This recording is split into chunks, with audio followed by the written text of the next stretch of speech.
We arrived early at the famous Klong Railway Market in Samut Songkram, a unique market where everyday life literally unfolds on the railway tracks.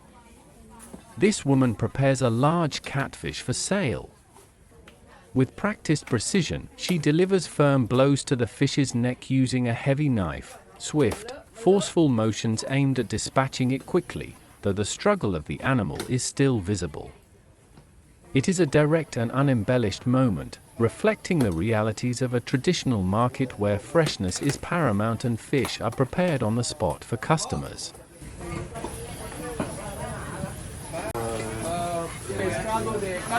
Local vendors set up their stalls along the still active railway line, where a train passes several times a day. As soon as the rumble of the approaching train is heard, the market comes to life in a fascinating choreography. Awnings are folded in, carts are pulled aside, and goods are swiftly moved out of the way. While locals are well aware of the train's timetable and instinctively keep a safe distance, tourists are guided by repeated announcements over loudspeakers.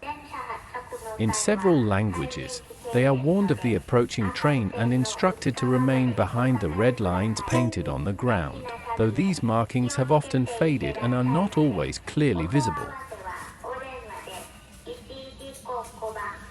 The train is part of the western section of a short local railway line that remains in regular operation. While Klong Station is the western terminus, the eastern terminus of this section is Ban Layam Station. The journey between these two stations takes approximately 1 hour, with trains running about 4 times per day in each direction. At Maha Chai, the line is interrupted by the Tarchin River. Passengers must cross the river by ferry to connect with the Eastern Line, which runs between Maha Chai and Wongwianyari Station in Bangkok. It primarily serves local passengers, including commuters, vendors, and small-scale goods transport. While it is internationally best known for its passage through the market, the railway remains a fully functional local transport system, divided into 2 sections, eastern and western, linked by a short ferry crossing. Some traders use ingenious mobile stalls, while others display their produce on low trays that can easily remain in place beneath the passing train. After the train has passed, the awnings and goods are returned to their original positions in what appears to be a seamless motion. As before, vendors, suppliers, customers, and tourists once again stroll casually along the tracks, as if it were an ordinary pedestrian path, becoming part of the unique, almost surreal rhythm of this extraordinary market. At the terminus station, a large crowd has gathered. The arrival of the train is greeted like that of a movie star making his entrance. Visitors, armed with mobile phones and selfie sticks, jostle for the best vantage point, while the police ensure that everyone remains at a safe distance.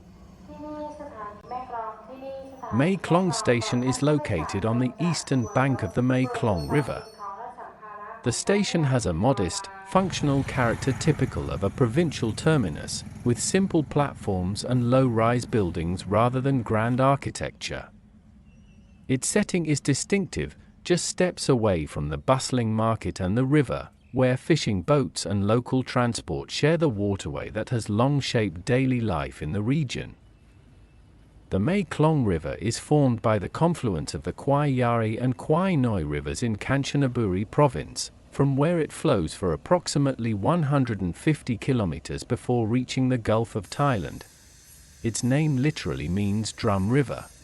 The provincial emblem depicts a drum floating on water, while thematic street lanterns in the city of Klong also show a drum floating on water, flanked by tube fish. Together, these motifs reflect the name of the river and the city, whereas the fish symbolize a sense of abundance.